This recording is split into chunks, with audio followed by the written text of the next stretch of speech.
여러분 안녕하십니까? 라디오 오늘 반은혜입니다. 벌써 하늘이 심상치가 않습니다. 기상청에 따르면 제11호 태풍 흰남노가 다음 주 화요일 새벽쯤 경남 남해안을 통해 한반도에 상륙할 거라고 하는데요. 무엇보다 역대급 세기일 거라고 해서 더 걱정이 큽니다. 이번 태풍 과거 국내 상륙 태풍 가운데 가장 강력했던 사라와 매미보다도 더 강한 상태에서 상륙할 가능성이 크다고 하는데요. 태풍은 중심 기압이 낮을수록 강합니다. 흰남노는 국내 상륙할 때 중심 기압이 950 헥토파스칼일 것으로 전망이 됩니다. 사라가 951 헥토파스칼, 매미가 954 헥토파스칼이었습니다. 흰남노, 그보다 더 강한 태풍이라는 얘기인데요. 흰남노의 한반도 상륙 다음 주 화요일 새벽입니다. 하지만 오늘과 내일 많은 비를 뿌리면서 간접 영향을 줄 거라고 합니다. 철저히 대비해야겠습니다. 9월 2일 금요일 라디오 오늘 광고 듣고 시작합니다.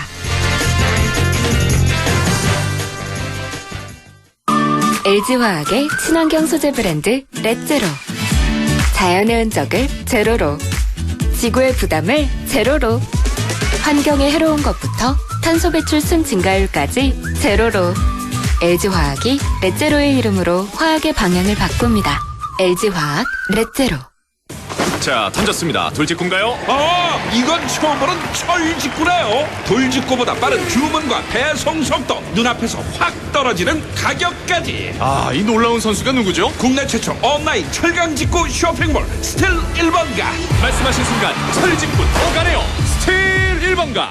렉스턴 스포츠와 가을 여행. 아들, 올가을엔 액티비티 딱! 어때? 아니, 엄마랑 힐링 여행이 딱일걸? 오, 둘 다 좋은데?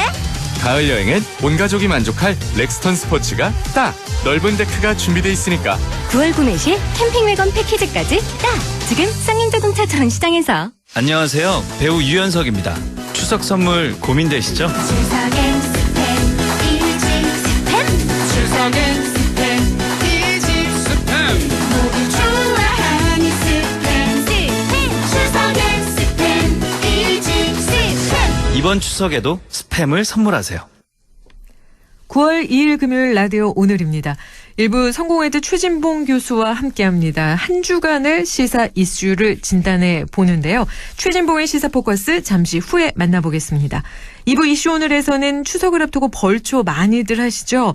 안전을 위해 주의해야 할 점이 많은데요. 잠시 후 경북 소방본부 구조구급과 김병주 소방위 연결해 자세한 이야기 들어보겠습니다. 이어서 HS 인베스트먼트 조진희 대표와 함께 부동산에 관한 궁금증 풀어보겠습니다. 조진희 부동산 매거진 함께하겠습니다. 라디오 오늘 생방송 놓친 분들은 유튜브로도 다시 들을 수 있습니다. 많은 애청 바랍니다.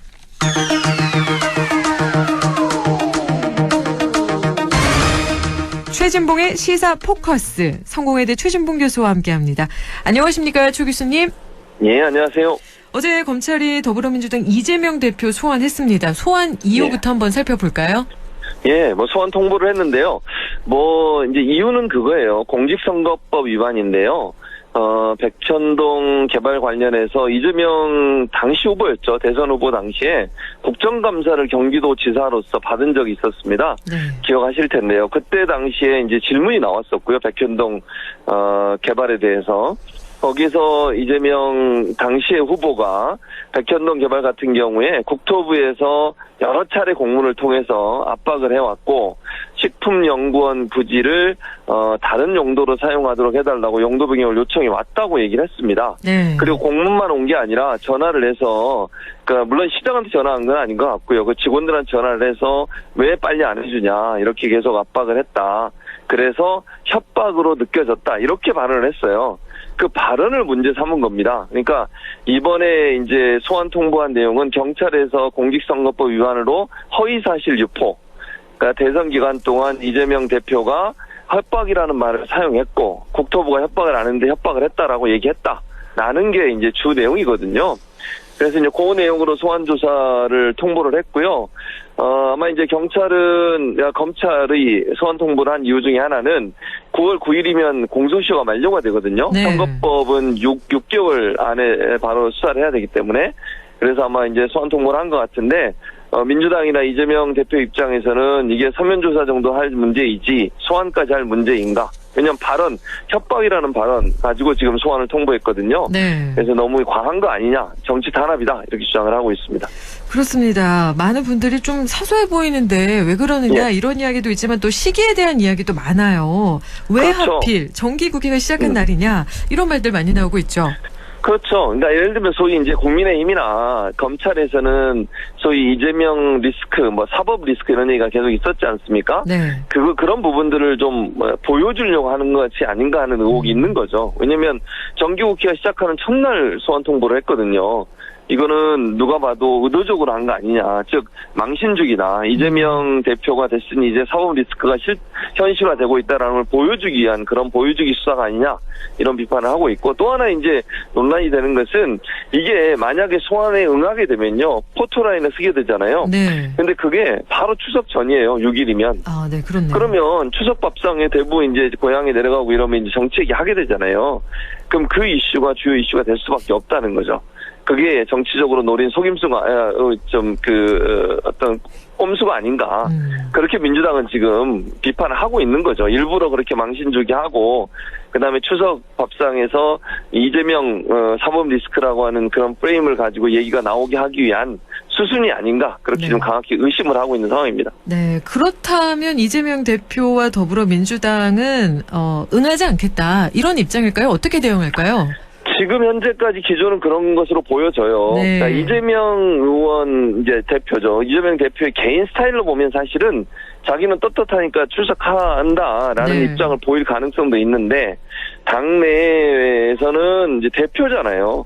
그리고 그것이 이제 정무적 판단을 해야 되는 상황이 되고 이래서 아마 당에서는 만류를 하는 것으로 보여집니다. 그래서 제가 볼 때는 이 사안 가지고 출석하는 것 자체가 별로 도움이 안 된다고 판단할 것 같고요. 네. 아마 서면으로 의견서를 전달하지 않을까, 출석보다는. 네, 그거는 이제 이재명 대표의 자유거든요. 네. 그래서 검찰이 이제 그걸 가지고 판단하면 되는 거니까요. 그래서 아마 제가 볼 때는 이런 여러 가지 아까 말씀드린 추석 밥상에 그런 사진이나 영상이 나오는 것에 대한 어떤 우려, 그리고 출석하든 안 하든 기소할 게 뻔한 상황에서 굳이 출석해서 검찰을 도와줄 필요가 있을까? 이런 이제 의견 때문에 출석을 하지 않을 가능성이 높다고 보여집니다. 네, 출석하지 않을 가능성이 높다라는 이야기까지 해봤는데요. 그나저나 여야가 뒤바뀐 정기 국회가 시작이 됐는데요. 그렇다면 이 여야 협치, 이거 물 건너간 게 아닐까 싶습니다. 상당히 어려워졌죠. 왜냐하면 예. 정기국회 시작하자마자 여야당 대표를 소환을 통보한다는 것은 상식적으로 정치적으로 보면 상당히 이거는 그 강대강 대치로 갈 수밖에 없는 상황이거든요. 네. 그리고 이재명 대표 입장에서 이걸 그냥 넘어갈 수 없는 사안이잖아요. 민주당도 마찬가지고. 그래서 아마 강대강 대치가 될 가능성이 있고, 협치보다는 서로가 서로에게 날선 공방을 하는, 그리고 공격적으로 서로가 서로를 공격하는 그런 분위기로 갈 가능성이 있어서 정기국회 협치는 거의 어렵지 않겠나. 그리고 소환도 이재명 대표 관련해서 수사가 다른 것도 여러 가지가 진행되고 있잖아요. 네. 김혜경 여사 건도 있고 그런 여러 가지 건들이 이제 복합적으로 계속 검찰이 소환을 요청하거나 기소할 가능성이 있거든요. 그랬을 때는 더 강한 반발이 나올 가능성이 있다. 그래서 결국은 협치보다는 강대강 대치, 그러니까 전국이 얼어붙는 그런 분위기로 갈 가능성이 있지 않을까 이렇게 예상이 됩니다. 그래서 좀 대한민국 제도약 발판을 마련하겠다 이런 얘기도 국민의힘에서는 하셨는데 예. 국민의 입장에서는 좀 답답하기도 한데요. 예. 소환된 게 민주당 이재명 대표만이 또 아니고 국민의힘 이준석 전 대표도 경찰에 소환이 됐잖아요. 그렇죠. 소환 예. 통보를 받았죠. 지금 일정을 조율하고 있는 것으로 알려지고 있어요. 아직은 소환은 되지 않았고요. 네. 소환 통보를 받았고 일정을 네. 조율하고 있는데, 그것도 이제 이준석 대표가 강력하게 반발하고 있거든요, 지금. 네.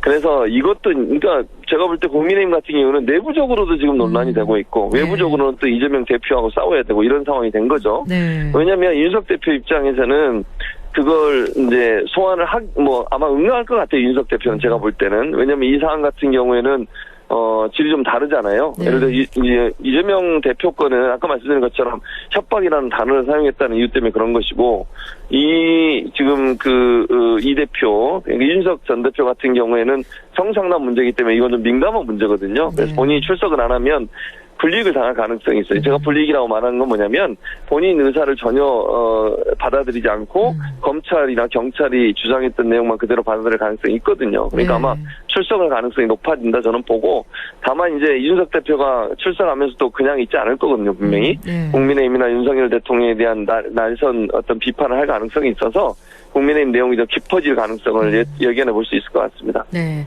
그런 상황에서 국민의힘은 오늘 오전 당원 개정안을 의결했는데요. 이 개정안 내용을 좀 살펴볼까요? 예, 개정안은 이런 겁니다. 이게 비상사태, 비상상황이죠. 네.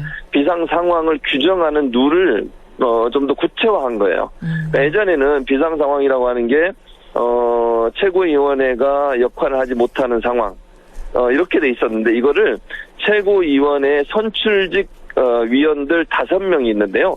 그 5명 중에 4명이 권위가 되면, 즉 사퇴를 하거나 임무를 수행할 수 없는 상황이 되는 그런 경우는 비상 상황으로 본다라고 좀 더 명확하게 한 거죠.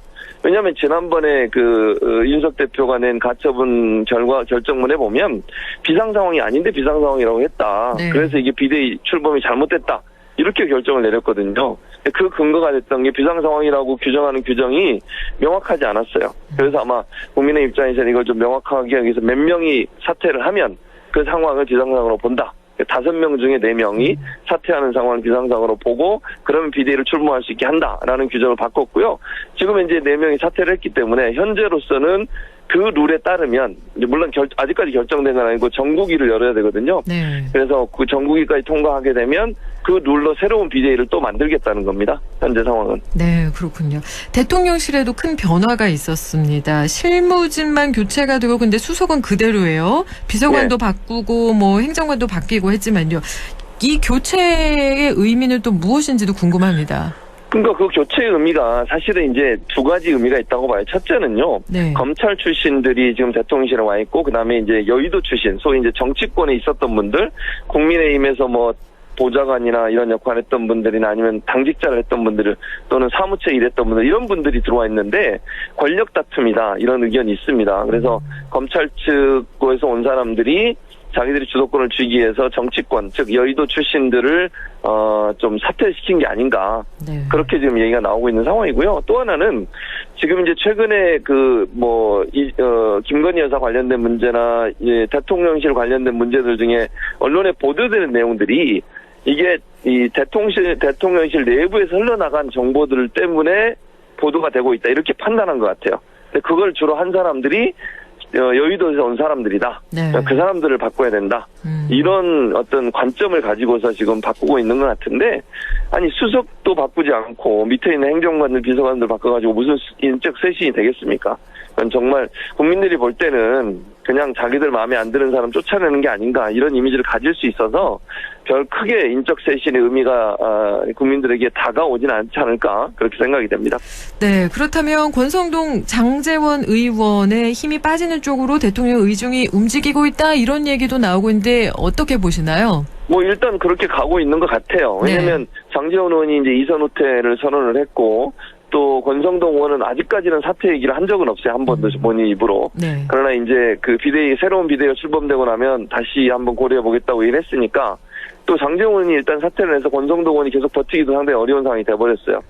그리고 이제 아마 윤석열 대통령 입장에서 부담스러울 겁니다. 네. 권성동 의원이 계속 비판을 받고 있잖아요, 지금. 그렇죠. 왜 사퇴 안 하냐고, 당내 갈등의 요인이 되고 있고, 윤핵관들이 지금 당내 갈등을 부추기는 어떤 문제 요인도 지금 부각되고 있어서 그 윤핵관들과 계속 같이 가는 것이 부담스러울 수밖에 없고, 그런 차원에서 아마 어느 정도 거리두기를 하고 두 분을 이선 후퇴하는 쪽으로 정리가 되고 있지 않는가, 그렇게 지금 전망이 나온다고 볼 수 있겠습니다. 네, 시사포커스 오늘은 여기까지 듣겠습니다. 오늘 말씀 고맙습니다.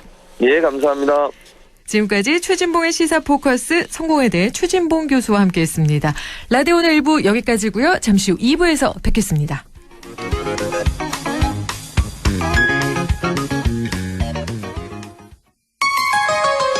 MBC 라디오 가구 살 땐 꼭 한번 가보자. 안동 명품 가구 백화점. 흑표 흑침대, 양성국 갤러리, 금성침대, 한국 가죽 소파, 장수돌 침대. 다양한 브랜드 가구를 한 곳에서 쇼핑할 수 있는 대형 가구 전시장. 안동 명품 가구백화점.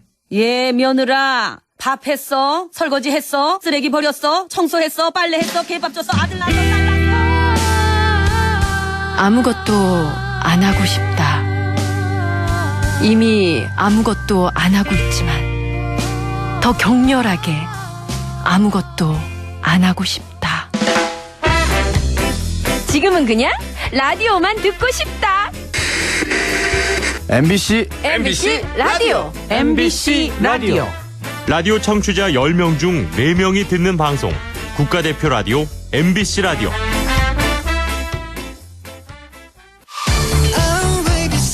당신은 무슨 세대인가요? 트로트를 좋아하는 10대 김유나 양은 X세대? 랩을 좋아하는 60대 조영구 할아버지는 MZ세대? 회식도 업무만큼 중요하다는 20대 정수진 양은 Y세대? 욜로를 주장하는 50대 유튜버 정수길님은 Z세대? 그럼 정감 있는 손편지가 좋다는 30대 최연아 씨는? 웹툰을 즐겨보는 40대 이용진 씨는? 세대의 알파벳에 편견을 갖지 마세요. 개인의 차이는 있어도 세대 차이는 없으니까요. 우리는 같은 시대를 살아가는 세대입니다. 공익광고협의회. 마음을 열어줘. 다가가 나 속삭이도록. 언제나 나 생각으로 행복해야 해요.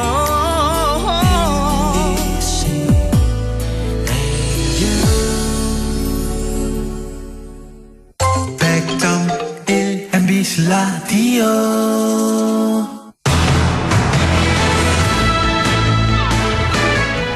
라디오 오늘 2부 순서 이슈 오늘입니다. 추석 앞두고 벌초 많이들 하시는데요. 해마다 벌초 때가 되면 각종 안전사고 또한 적지 않게 발생하고 있습니다. 벌에 쏘이고 뱀에 물리고 예초기 관련 안전사고도 끊이지 않고 있는데요. 경북 소방본부 구조구급과 김병주 소방위 연결해 자세한 이야기 들어보겠습니다. 안녕하십니까? 예, 안녕하십니까. 네, 해마다 추석 무렵이 되면 벌초 관련 안전사고가 증가하고 그래서 주의를 요구하고 있는데요. 벌써 벌쏘임 환자가 많이 발생하고 있다고 하는데요. 현황은 어떤가요? 예, 올해도 8월까지 12,000여 건의 벌집 제거 활동을 펼쳤는데요. 8월까지 벌쏘임 환자가 687명으로 7, 8월에만 542명이 발생하였습니다. 지난해 벌쏘임 사고는 914명으로 추석 전 30일간 벌쏘임 사고가 498명으로 절반이 넘는 54.5%가 이 시기에 집중됐습니다. 지난 주말에도 벌쏘임 환자가 120명이 발생했는데요. 추석 연휴까지 벌초 관련 안전사고는 전년 대비 많이 증가할 것으로 예상되고 있습니다. 네, 벌초할 때뿐만 아니라 성묘할 때도 그렇고요. 벌에 쏘이지 않기 위해서는 어떤 점에 주의하면 좋을까요? 예, 올해는 늦게까지 이어진 무더위로 벌의 생육 상태가 좋아져 개체수가 급증하였고 벌 활동량 증가와 번식기까지 겹쳐져 벌의 공격성이 굉장히 강합니다. 벌에 쏘일 경우 통증, 호흡곤란, 의식저하 등의 증세가 올 수 있는데요. 특히 벌초를 할 때 작은 땅벌은 땅 속에 묻혀 있어 잘 보이지 않기 때문에 피해를 입는 경우가 많아 주의가 요구되고 있습니다. 벌떼 피해 예방을 위해서는 벌초나 야외 활동 시 주위에 벌집이 있는지 2분에서 3분 정도 확인하시는 습관을 가져주시고요. 벌은 어두운 색이 강한 공격성을 나타내는 습성이 있어 검은색 옷은 피하시는 것이 좋습니다. 또 긴 팔, 긴 바지, 모자 등을 이용해 피부 노출을 최소화하시고 벌들은 자극적인 냄새에 반응하므로 자극적인 향수 사용은 자제하며 주시면 벌쏘임을 예방할 수 있겠습니다. 네, 검은색 옷은 피하시고 긴팔, 긴바지, 모자를 이용하시는 게 좋겠고요. 또 자극적인 냄새는 좋지 않다는 걸 기억해 주시면 좋겠습니다. 빠르게 달아나야 한다라는 분도 있고요. 저는 예전에 성묘 때 저희 아이가 벌에 이렇게 쏘인 적이 있는데 서 있어서 그렇다. 이런 얘기도 들었었던 적이 있는데요. 벌집을 잘못 건드려서 그렇다. 여러 가지 이야기 많은데 어떻게 대응하는 것이 가장 올바른 대처법일까요? 예, 옛날에는 벌집을 건드렸을 때 그 웅크리고 있어야 한다고들 많이 했습니다. 그런데 요즘은 그 여러 실험 결과 빨리 벌집에서 멀리 그 벗어나야 한다고 그 안전하다고 합니다. 그 벌들은 집단성이 강하여 한 마리가 아니라 때로 그 달려들므로 벌집 부근에서 그 빠르게 30m 이상 벗어나야 안전하다고 할 수 있겠습니다. 네.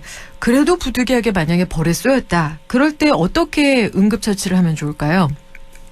예, 벌에 쏘였을 땐 가장 먼저 침착하게 대처해야 합니다.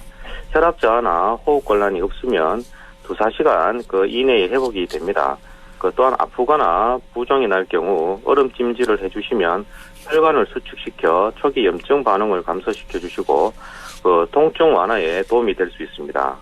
그 체질에 따라 그 벌독에 그 가민성 반응이 있는 사람은 그 독성에 의한 쇼크로 생명이 위험해질 수 있기 때문에 가슴이 답답하거나 호흡이 그 곤란 올 경우 그 즉시 119에 신고하셔야 합니다. 그 만일 벌독 알레르기 발휘자일 경우 사전에 그 의사 처방을 받아 휴대용 자가주사기를 사용하시는 것도 방법이 되겠습니다. 네, 벌초나 성묘할 때 벌쏘임도 걱정이 되긴 하지만요. 뱀에 물리는 것도 이것도 주의해야 되겠는데 어떻게 예방할 수 있을까요? 예, 여름에는 그 벌뿐만 아니라 그 뱀에 물리는 경우도 많이 발생하고 있습니다. 금년에 그 뱀에 물려 119 구급차를 이용한 환자는 83명이나 됩니다. 그 뱀에 물리지 않으려면 그 지팡이나 긴 막대 같은 것을 이용하여 그 주위에 뱀이 있는지 확인하는 것이 가장 중요하고요. 그 성묘나 별초, 등산 등 야외 활동 시 등산화 같은 두께가 두꺼운 신발을 착용하는 것이 도움이 되겠습니다. 뱀을 발견했을 때 되도록 피하는 것이 좋고요. 뱀은 자신이 놀라거나 위험에 빠졌다고 느꼈을 때 공격함으로 최대한 멀리하는 것이 좋습니다. 네, 긴 막대를 이용해 주시는 게 좋겠고 되도록 피하시는 게 좋다고 합니다, 여러분. 그렇다면 뱀에 물렸을 때 응급처치 어떻게 하면 좋을까요? 예, 뱀에 물렸을 때는 일단 환자를 그 뱀이 없는 안전한 곳으로 옮겨야 하고요. 그 흥분하면 독이 더 빨리 퍼지므로 환자를 안정시키는 것이 중요합니다. 물린 부위를 입으로 빨아내거나 칼을 사용하여 절개를 하는 행위는 해서는 안 되고요. 그 빨아내는 사람뿐만 아니라 절개를 하면서 2차 손상이 있을 수 있기 때문입니다. 독사에 물렸을 때는 우선 주변 옷가지나 기타 묶을 수 있는 도구를 사용하여 물린 부위 위쪽 상부를 가볍게 묶어줍니다. 너무 세게 묶으면은 그 피부가 개사하니까 묶는 세기를 적당히 조절해 주셔야 됩니다. 그 물린 부위는 움직이지 않게 고정하고 심장보다 아래에 위치시켜 그 독이 심장 쪽으로 퍼지는 것을 지연시켜 주시면서 119에 신고하여 병원으로 신속히 이송하셔야 됩니다. 네, 절대 입으로 빨아내거나 칼로 절개하면 안 된다는 점 다시 한번 기억해 주시고 물린 부위 위쪽을 가볍게 묶어주시는 것도 기억하시면 좋을 것 같습니다. 이 밖에도 예초기와 관련 안전사고도 끊이지 않고 있는데요. 예초기 관련 안전사고는 어떻게 예방해야 할까요? 예, 그 추석을 전후하여 벌초 등으로 그 예초기 사고도 빈번히 발생하고 있습니다. 작년 추석 전후 8, 9월 사이에 도내 그 50명이 예초기 사고로 병원에 이송되었고 지난 주말 예초기 사고로 인해 12명이 병원에 이송되는 등 예초기 안전사고도 끊이지 않고 있습니다. 그 예초기 안전사고를 예방하려면 그 예초 작업 시 반드시 보안경 등 보호 장구를 착용해야 하고 벌초 작업 전 돌 등 위험 요인을 미리 제거해 주시고요. 그리고 예초기의 볼트와 너트, 칼날 부착 상태, 칼날에 균열이나 힘이 발생하지 않았는지 점검해 주셔야 됩니다. 그 특히 작업 중 예초기 칼날에 이물질이 끼었을 때는 반드시 그 예초기 동력을 차단하고요. 장갑을 낀 상태에서 이물질을 제거하셔야 합니다. 또 휴식 등으로 예초기를 사용하지 않을 경우 반드시 시동을 끄고 칼날이 몸을 향하지 않도록 주의해 주셔야 됩니다. 네, 보안경을 반드시 착용하셔야 되고 위험 요인을 미리미리 제거해 주시고요. 또 칼날에 이물질이 끼었을 때는 동력을 차단하는 것도 정말 중요할 것 같습니다. 여러분 장갑을 낀 후에 이물질을 제거해야 된다는 점, 또 휴식할 때는 시동을 끄고 칼날이 몸을 향하지 않게 해야 된다는 점도 꼭 기억해 주셨으면 좋겠는데요. 만약에 사고를 당했다, 이럴 때는 어떻게 대처하면 좋을까요? 예, 일단 작은 돌덩이 등 이물질이 눈에 들어가게 되면은 고개를 숙이고 눈을 깜빡거리면서 눈물이 나도록 하시고요. 만약 손으로 눈을 비벼 이물질을 강제로 빼려 하면 오히려 더 깊이 들어갈 수 있습니다. 그리고 예촉이 칼날에 다쳤다면은 식리 식염수나 흐르는 물에 상처를 씻고 오염 물질을 제거한 뒤 깨끗한 수건이나 천으로 상처를 감싸면서 병원에서 치료를 받아야 합니다.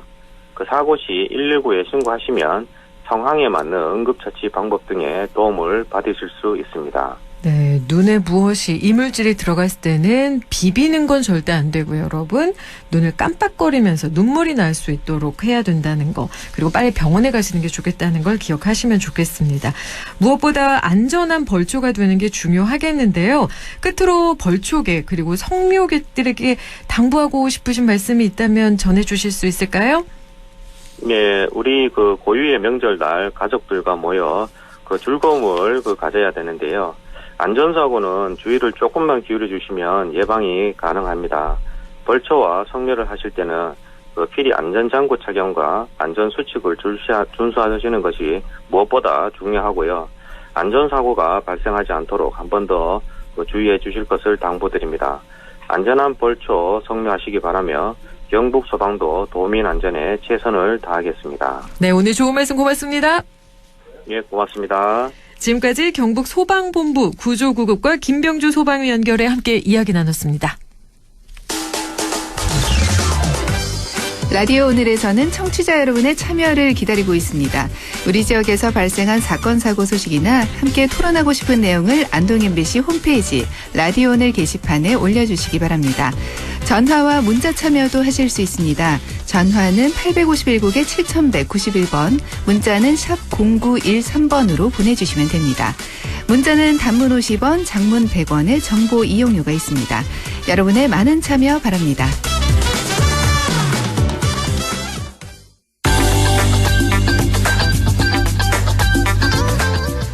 조진일 부동산 매거진 국토교통부에서 전세 사기 방지하기 위한 방안을 발표했는데요. 최근 깡통 전세 사기 피해가 늘어났기 때문입니다. HS 인베스트먼트 조진희 대표와 함께 자세히 알아보겠습니다. 안녕하십니까, 조 대표님? 네, 안녕하십니까. 네, 8월 전세 대란이 일어날 거랑 우려와 다르게 최근 금리 인상으로 전세보다 월세 전환이 높아졌다고 하는데요. 네. 계약갱신 청구권에 대한 재계약률로 50%를 넘어섰다, 이 얘기인데요. 네. 우려했던 사태는 일어나지 않았지만 시장 상황은 좋지 않다고요. 예, 맞습니다. 대부분 올해 8월 달에 높이 올라간 전세 가격으로 계약을 해야 돼서 세입자들 부담이 클 거다. 전세 물건이 모자라서 입주가 어려울 거다라는 예상과 정물전 다르게 실질적으로 기존의 계약자들이 재계약을 하는 50% 넘어서는 계약률이 나왔고요. 그리고 무엇보다도 실질적으로 전세 계약이 안정화됐다라는 말을 좀 하기는 좀 어려운 게 상대적으로 월세로 전환되어서 계약한 율도 50%가 넘어서게 되었습니다. 결론적으로 여러 가지 금리나 조건들 때문에 월세로 전환했다는 얘기도 있지만 실질적으로 시장에서 저희 나라가 갖고 있는 전세 가격이라는 것이 좀 안정화가 되면 집값도 또 안정화가 되는 부분들이 있는데 최근 들어서 집값이 떨어지고 전세 가격이 하락되다 보니까 깡통 전세도 늘어나는 상황이 되었기 때문에 사실은 주거 안정성이 점점 더 불안한 시장으로 전환되고 있습니다. 그래서 이것들이 계속 장기화될 경우라는 전망도 나오고 있어서 좀 안타까운 상황이라고 보시면 될 것 같습니다. 네, 그래서 국토부에서 전세 사기 방지를 위한 대책을 발표했는데요. 네. 이번 대책, 전세 가격 하락을 우려한 대책일 텐데 어떤 내용을 담고 있는지 설명해 주실 수 있을까요? 예, 먼저 전세 사기 피해를 예방하기 위해서 임차인은 임대인의 정보 제공을 받기로 했습니다. 기존에 이제 자가 진단 안심 어플을 갖다 먼저 만들어서 내년 1월까지는 열어볼 수 있게끔 해준다는 거고, 실질적으로 내가 들어가야 되는 집에 대한 선순위 권리 관계를 미리 확인해 볼 수 있게끔 해줌으로 인해서 계약 당시에 나타나지 않은 채무 관계를 좀 확인해 볼 수 있다는 겁니다.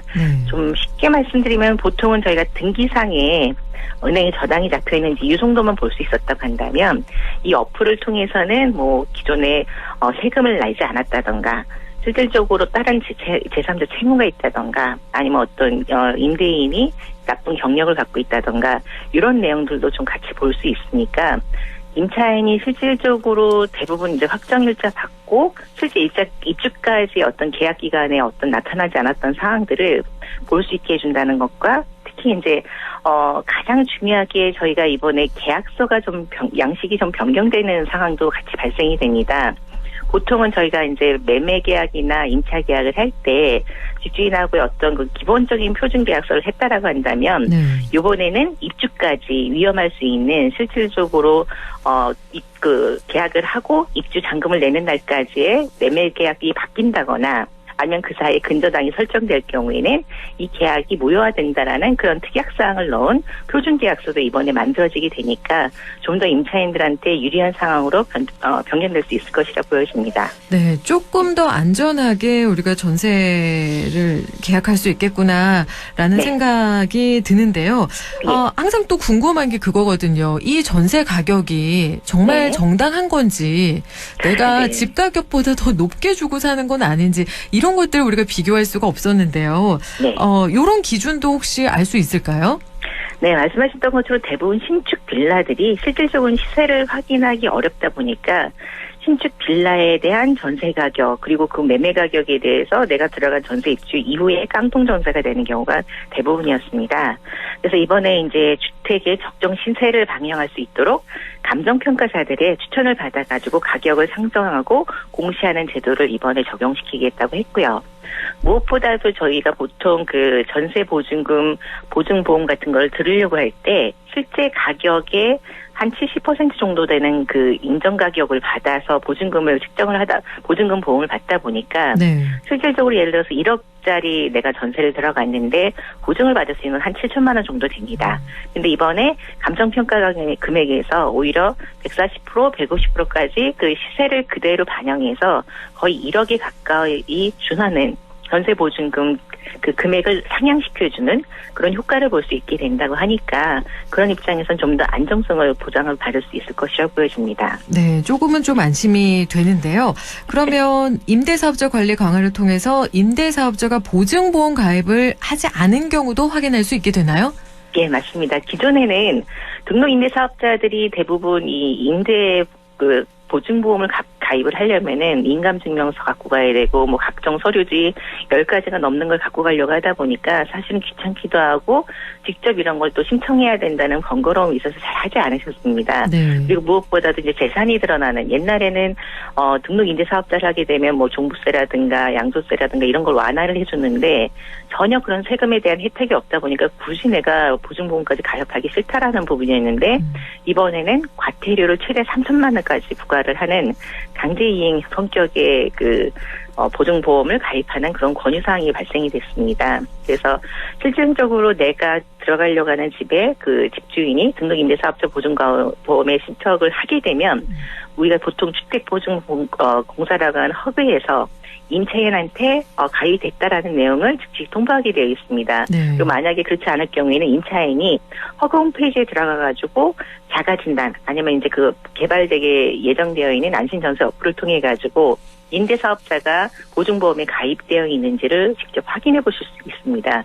그래서 등록임대사업자의 보증보험 가입하는 것도 상시 점검을 해서 계속 그 관리가 될 수 있도록 피해를 줄이는 방안을 만들어 보겠다라는 게 정부의 의지입니다. 네, 이번에 바뀐 이런 것들을 세세하게 조금 더 공부를 해서 잘 알고 계셔야만 내 것을 내가 잘 지킬 수 있겠다라는 생각도 드네요. 만약에 전세 들어가려고 하는데 이런 것들을 잘 모르면 확인할 수도 없는 거 아니겠어요? 그렇죠. 대부분 또 중개사들 입장에서도 실질적으로 저희가 볼 수 있었던 게 등기부 정도만 뭐 저당권 정도만 볼 수 있었다고 보는 건데 이번에 이제 임대사업자가 뭐 보증보험 가입을 했는지 그리고 실질적으로 어떤 그런 이제 전세 사기와 관련된 그런 나쁜 경력이 있는지 이런 사항들을 어플을 통해서나 허가 홈페이지를 통해 가지고 볼 수 있게 되는 거니까 기존보다는 조금 안심을 할 수 있겠는데 아무래도 개발 기간이 있으니까 내년 1월까지 이제 순차적으로 검토를 해보시면 좋을 것 같습니다. 네, 그리고 공인중개사 등의 시장 감시 기능도 확대가 된다고요?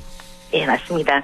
사실은 이제 그 신축 빌라 분양하는 현장에 가보면 일정한 부동산을 정해놓고 거기 가서 계약서를 쓰게 되어 있습니다. 그러다 보니까 실질적으로 새 집이라서 마음에 들어서 그 계약을 했던 전세입자 같은 경우는 이 시세가 적당한지에 대한 평가를 해볼 수 없는 기회들이 많았습니다.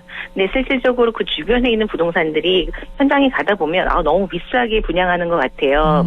또 좀 비싼 전세 가격인 것 같아요. 이런 의견들이 나오고 있는데 사실 이분들도 본인이 계약하는 책임이 없다 보니까 그런 얘기들을 함부로 한다거나 하질 못하거든요. 분쟁 요소들이 있으니까.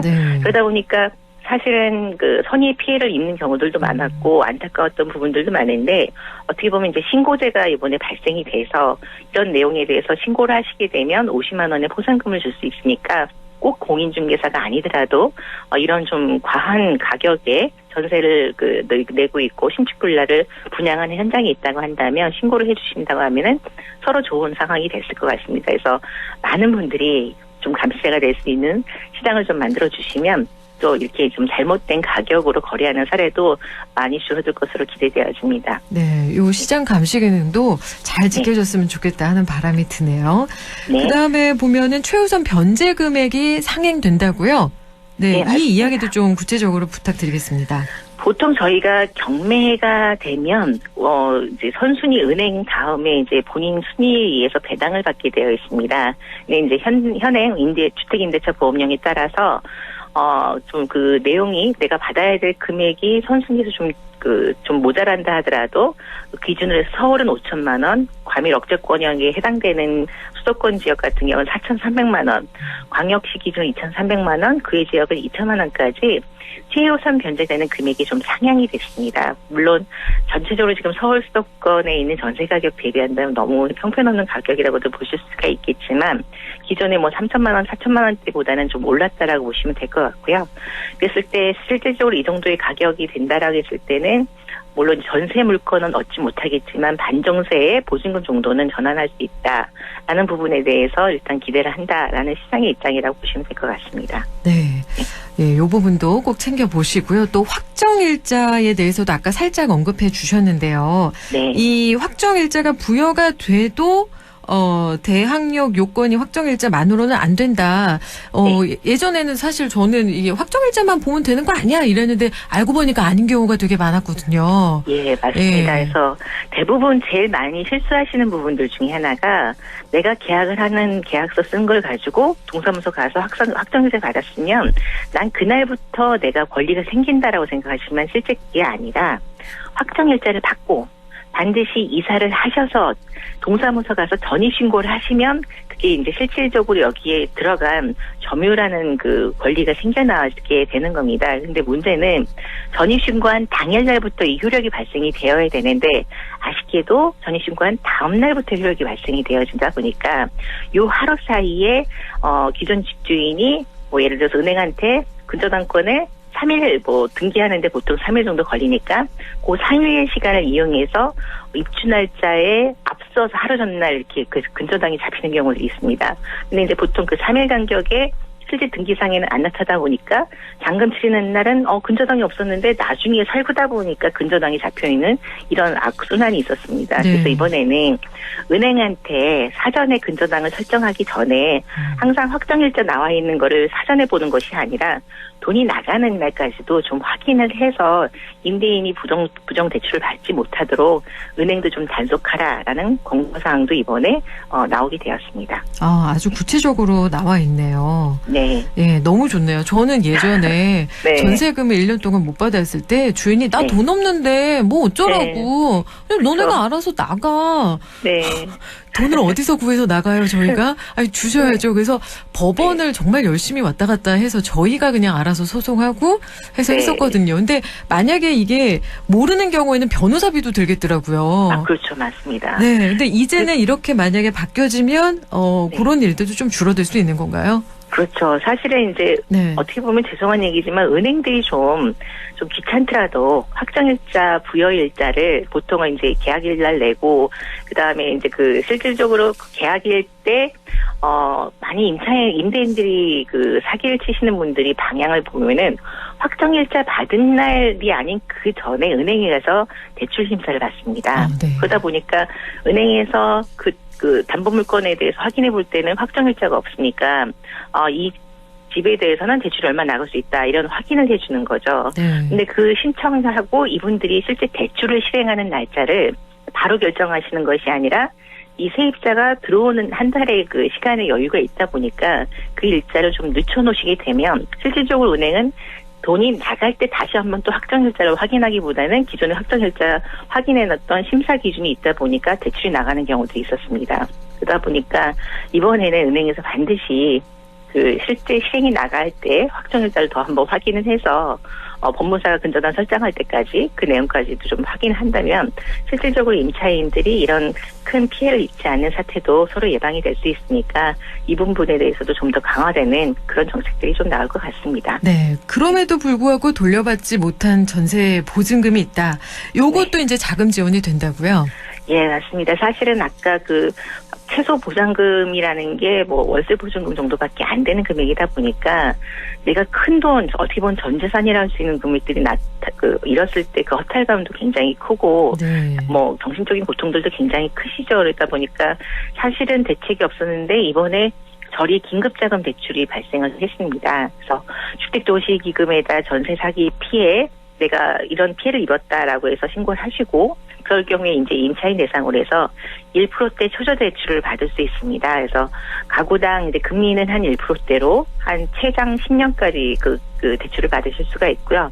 금액은 한 1억 6천 정도가 됩니다. 그래서 물론 이제 그 서울 수도권에서는 좀 부족할 수도 있겠지만 실질적으로 조금 그래도 안정적인 집을 좀 찾아보실 수 있는 기회는 만들어질 수 있을 것이라고 보여집니다. 네, 오늘 바뀐 전세법에 대한 이야기, 정부가 이렇게 좀 바뀐 것들, 신경 써준 것들, 우리가 알아서 공부하고 챙겨야 되겠다라는 생각이 더 많이 드는데요. 오늘 말씀 고맙습니다. 예, 감사합니다. 지금까지 부동산 매거진 에이지스 인베스트먼트 조진희 대표와 함께했습니다.